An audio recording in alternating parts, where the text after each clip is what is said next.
Alright, we got our next video here.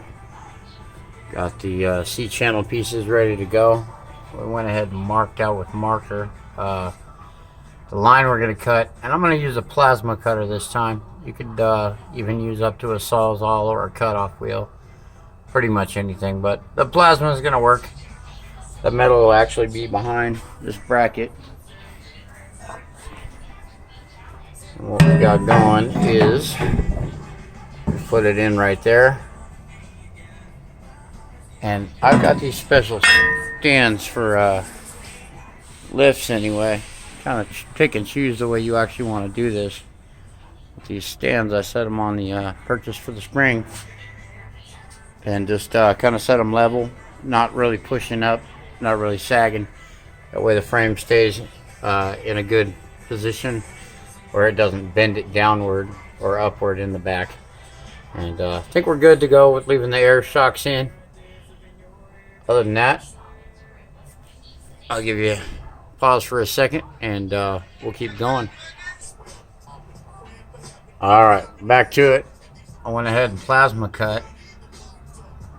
Just simply plasma cut it all the way around the bottom. Another thing too, back side, there was actually a brake line, and I went ahead and temporarily bent it out.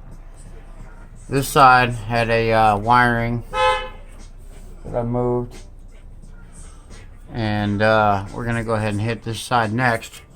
Let me grab a hammer, see if we can pop this one out. Should. There we go. Down there.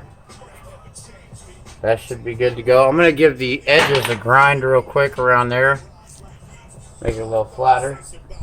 Let's grab our piece and see if we fit on. Yep, it does, other than the top. Oh no, I think that'll move. That should beat right in. Give me a second here. We'll get this pounded in. Top's a little tight, but it will pound in. And then instead of using the bolts that came with the stick, I'm going to go ahead and weld this one as of instruction of the owner of it. So here we go. Hold on a second. Alright, back to it. We've now mounted our bracket, beat it into place, and I have clamps holding it tight. Still the same pressure on the lift jack here. So we'll go ahead and weld this in.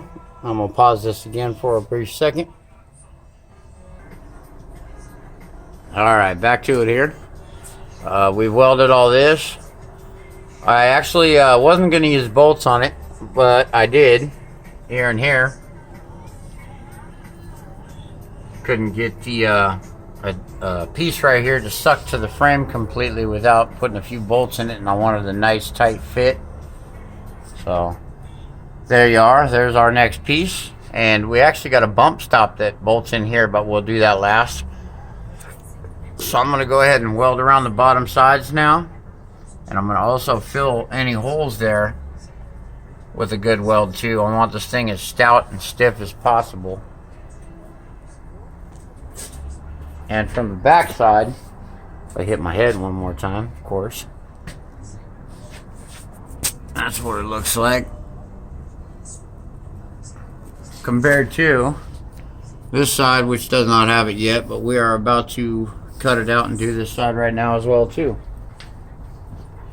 Same deal. Cut out this piece right here. Basically straight up, over, and back down to the other side, and then we slap our next plate on there, and we'll be good to go on the ass end. Let me pause this for another second.